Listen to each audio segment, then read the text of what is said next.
So hello everyone, welcome to the channel. So बच्चों, जैसा कि मैंने प्रॉमिस किया था अपनी लास्ट वीडियो के अंदर कि मैं आपको बताऊंगी कि कौन से इंपॉर्टेंट टॉपिक्स हैं जो आपको अकाउंटेंसी के लिए प्रिपेयर करने हैं, 3 मार्क्स, 4 मार्क्स और 6 मार्क्स के लिए। तो चलिए, मैं आ गई हूँ आपको सारे इंपॉर्टेंट टॉपिक्स बताने के लिए। So hello everyone, welcome to the channel. So jewelleries, जो बच्चे अकाउंटेंसी का पेपर देने वाले हैं अभी 23 मार्च को, तो मैं आपके लिए लेकर आई हूँ इम्पोर्टेंट टॉपिक्स जो कि आपकी हेल्प करेंगे कि किस किस टॉपिक की आपको प्रिपरेशन करनी है for 3 marks, 4 marks and 6 marks. ठीक है, तो चलिए हम लोग अपना टाइम बर्बाद नहीं करते हैं और देखते हैं कि वो कौन कौन से इंपॉर्टेंट टॉपिक हैं जो हमें अपने अपकमिंग एग्जाम के लिए प्रिपेयर करने हैं।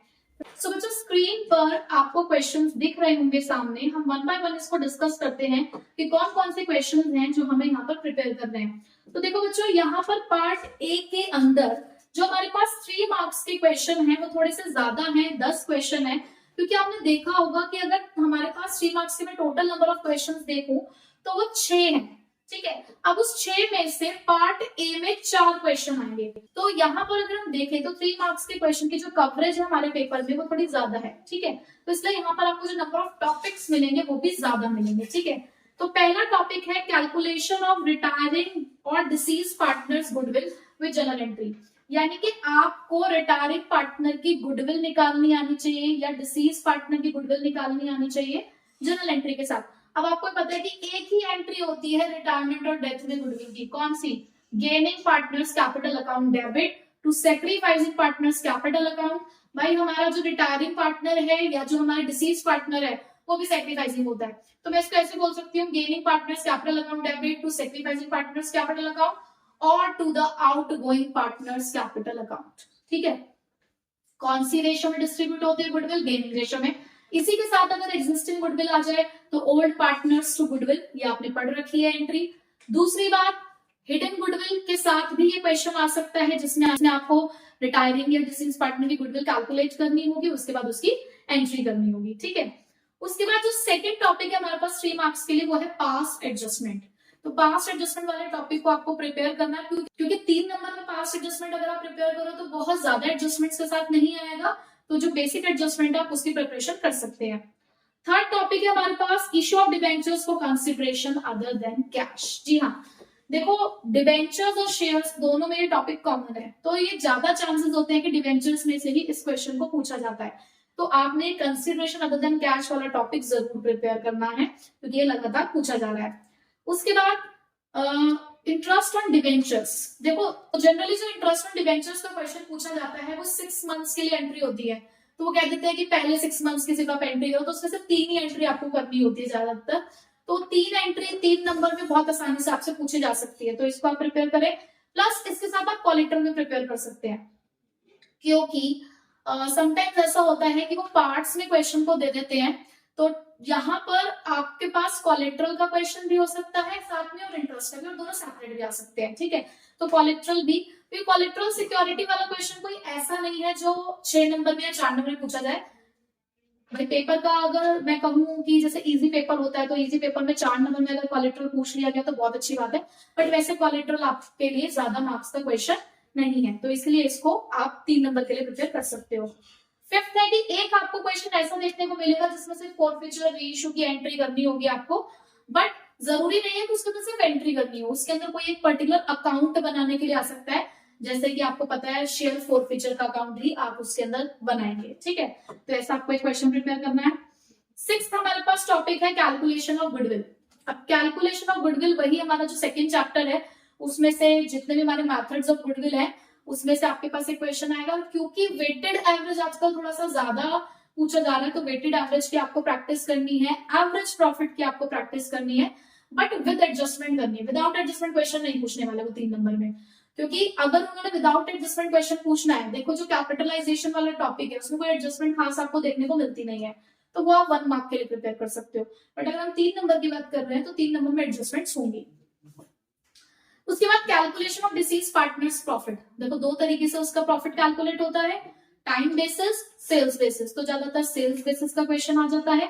प्लस उसमें भी आपको पता है कि कुछ केस है कि रेशियो चेंज होती है तो गेनिंग टू सेक्रीफाइसिंग एंट्री होती है, रेशियो चेंज नहीं होती है तो प्रॉफिट एंड लॉस सस्पेंस से एंट्री होती है, उसमें भी अकाउंट बन रहा है, अकाउंट्स प्रिपेयर हुए हैं नहीं हुए, तो सारी चीजें हैं। तो आपके इन कॉन्सेप्ट्स को टेस्ट करने के लिए भी ये क्वेश्चन पूछा जा सकता है। तो आप सोचेंगे तो बहुत इजी होता है, बट कहीं ना कहीं आपके कॉन्सेप्ट्स की क्लैरिटी के लिए भी इस तरीके के टेक्निकल क्वेश्चंस पूछे जा सकते हैं। कई बार ऐसा होता है कि टॉपिक सिंपल होता है लेकिन उसमें कुछ चीजें ऐसी होती है जिससे बच्चा अटक जाता है, ठीक है, तो उसको ध्यान से करना है आपको। Calculation of new partners goodwill and entries, ये बहुत ज्यादा इंपॉर्टेंट मैं नहीं कहूंगी इस टॉपिक को, बट फिर भी अगर आप एक बार देख लेंगे तो अच्छी बात है, क्योंकि ये टॉपिक आप बड़े वाले क्वेश्चन में भी कर रहे हो। बड़े वाले क्वेश्चंस को प्रैक्टिस करने के लिए आपको गुडविल कहीं ना कहीं वहां पे भी पढ़नी पड़ेगी, तो वो वहां भी कवर हो जाएगा, यहाँ भी कवर हो जाएगा। तो एक बार गुडविल के भी केसेस आपने देखने हैं न्यू पार्टनर्स के। 9th, एडजस्टमेंट ऑफ कैपिटल का जो हमारा क्वेश्चन होता है, चाहे वो रिटायरमेंट में है, चाहे वो change in profit sharing ratio में है, चाहे एडमिशन में है, तो वहां पर एक होता है ना कि हमारी न्यू कैपिटल इतनी है, पुरानी इतनी थी, तो कितना कैश आएगा या कितना कैश कोई पार्टनर लेकर जाएगा। तो इस तरीके का क्वेश्चन भी आपसे 3 नंबर में पूछा जा सकता है। 10th हमारे पास preparation of profit and loss appropriation. अब देखो ये एप्रोप्रिएशन का जो टॉपिक है ना, ये 3 नंबर में भी आ सकता है अगर बहुत सिंपल सा हुआ, 4 नंबर में भी आ सकता है, 6 नंबर में भी आ सकता है। एक ऐसा क्वेश्चन है जो सब जगह पहुंच सकता है, तो it depends upon the level of difficulty of your exam की किस तरीके का पेपर आ रहा है। तो एप्रोप्रिएशन आपको प्रिपेयर जरूर करना है, ठीक है, क्योंकि कहीं ना कहीं बहुत इंपॉर्टेंट है एप्रोप्रिएशन, तो वो भी आप करेंगे। तो ये 3 मार्क्स के मैंने आपको टॉपिक्स बताए जो आपको प्रिपेयर करने हैं पार्ट ए में। अब 4 मार्क्स, क्योंकि यहाँ पर आपको कितने क्वेश्चन अटेम्प्ट करने, सिर्फ 2 ही क्वेश्चन अटेम्प्ट करने, तो ज्यादा टॉपिक नहीं बचता है। एक बैलेंस शीट का क्वेश्चन 100% आना ही है, disclosure of share capital in balance sheet, ये क्वेश्चन आपको मतलब पता ही है सबको, ये क्वेश्चन करना ही करना है। डिसोल्यूशन की एंट्रीज, अब देखो डिसोल्यूशन की एंट्रीज कई बार 4 नंबर में भी पूछी गई हैं, 6 नंबर में भी पूछी गई हैं, तो इसको आप दोनों तरीके से प्रिपेयर करेंगे। वही सिंपल सी बात है, 4 नंबर में आया तो 4 एंट्रीज होंगी, 6 नंबर में आया तो 6 एंट्रीज होंगी, इससे ज्यादा और क्या है। उसके बाद ऐसा भी हो सकता है इस बार की एंट्रीज ना होकर सिर्फ 4 नंबर में एक रियलाइजेशन अकाउंट ही आपसे पूछ लें, तो रियलाइजेशन अकाउंट बनाना बल्कि आसान है ना, एंट्री से ज्यादा बच्चा एंट्री में ज्यादा गलती करता है, तो रियलाइजेशन अकाउंट बनाने के लिए अगर आ गया 4 नंबर में तो कोई दिक्कत वाली बात नहीं है।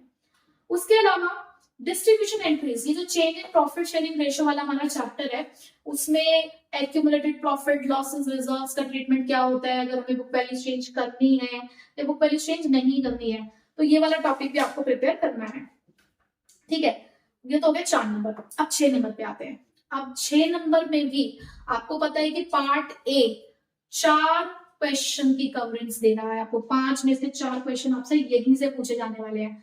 तो इसके लिए टॉपिक है शेयर का क्वेश्चन जरूर आएगा, ठीक है, शेयर का क्वेश्चन जरूर आएगा, उसमें प्रोराटा होगा, calls in arrears, calls in advance, उसके अलावा कैश बुक के साथ एंट्रीज पूछ सकते हैं। तो इस तरीके से आपको प्रिपेयर करना है एक पूरा क्वेश्चन। या सेकंड पॉइंट की बात करूं तो फॉरफीचर और रीइश्यू के 3 केसेस दे दिए, 3 पॉइंट दे दिए, उसमें सिर्फ आपको फॉरफीचर रीइश्यू कैपिटल रिजर्व वाली एंट्री करनी है, तो ऐसा भी क्वेश्चन आ सकता है।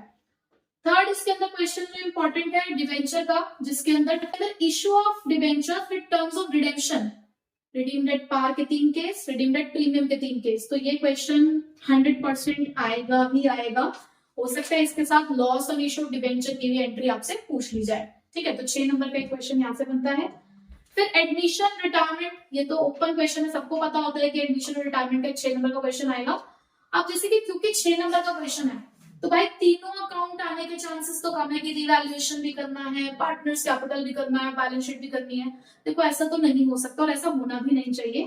तो क्या क्या पॉसिबिलिटीज है? पॉसिबिलिटी है कि आपको सिर्फ जनरल एंट्रीज करनी हो पूरे क्वेश्चन की, और अगर जनरल एंट्रीज आई तो विदाउट एडजस्टमेंट आने के चांसेस ज्यादा है। अगर एडजस्टमेंट आती है तो अकाउंट्स बनाने के लिए आ सकते हैं, ठीक है। अब उसमें भी कैसे, रिवैल्यूएशन, पार्टनर्स कैपिटल, या फिर पार्टनर्स कैपिटल और बैलेंस शीट, ठीक है, मतलब इस तरीके का कॉम्बिनेशन आएगा कि वो 6 नंबर पे लाया हो, ठीक। उसके बाद फिफ्थ हमारे पास है यहाँ पे डिसीज पार्टनर कैपिटल अकाउंट। ये भी एक ऐसा टॉपिक है जो 4 नंबर में भी कई बार पूछा गया है, 6 नंबर में भी कई बार पूछा गया है, डिपेंड करता है कि क्वेश्चन की डिफिकल्टी क्या है। अगर क्वेश्चन में ज्यादा एडजस्टमेंट है तो 6 नंबर में आ जाता है, कम एडजस्टमेंट होती है तो 4 नंबर में आ जाता है, ठीक है। लोन अकाउंट, अब चाहे वो रिटायरमेंट की तरफ से आ जाए चाहे डेथ की तरफ से आ जाए, तो लोन अकाउंट भी आपको करना है, जिसमें आप एग्जीक्यूटर का अकाउंट भी बनाते हैं। गारंटी का क्वेश्चन प्रिपेयर करें तो गारंटी अपने आप ही आपका प्रिपेयर हो जाएगा, बस उसमें कुछ कंडीशंस आपको चेक करनी होती है, ठीक है। तो ये मैंने आपको पार्ट ए के अंदर इंपॉर्टेंट क्वेश्चंस प्लस टॉपिक बता दिए हैं कि आपको क्या प्रैक्टिस करना है। अब पार्ट बी पर आते हैं। पार्ट बी में 3 नंबर के आपको यहाँ पर 2 क्वेश्चंस करने होते हैं, जिसमें ज्यादा ज्यादा मेन हेड और सब हेड का क्वेश्चन आएगा आपका, है ना, क्योंकि चैप्टर 1 के अंदर मेन टॉपिक यही है, मेन हेड और सब हेड वाला, तो वो आपको करना है। रेशो बहुत सारी है।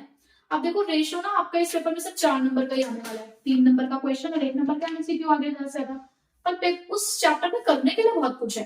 तो मैं तो आपको यही गाइड करूंगी कि भाई पहले अपना सब कुछ प्रिपेयर कर लो, बाकी सारे चैप्टर्स वगैरह आपका जब टाइम मिले तो लास्ट में अपना रेशो करो, और उसमें कुछ रेशियोज जो न्यू इंक्लूड हुई है उन पर थोड़ा ज्यादा फोकस करो, टर्नओवर रेशियोज पर थोड़ा ज्यादा फोकस करो।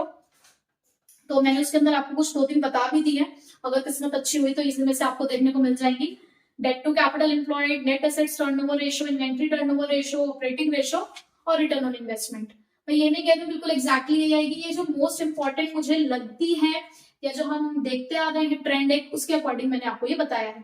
तो ऐसा मत करना कि बिल्कुल कोई बच्चे सोचे कि नहीं यही आएंगी, ऐसा नहीं है।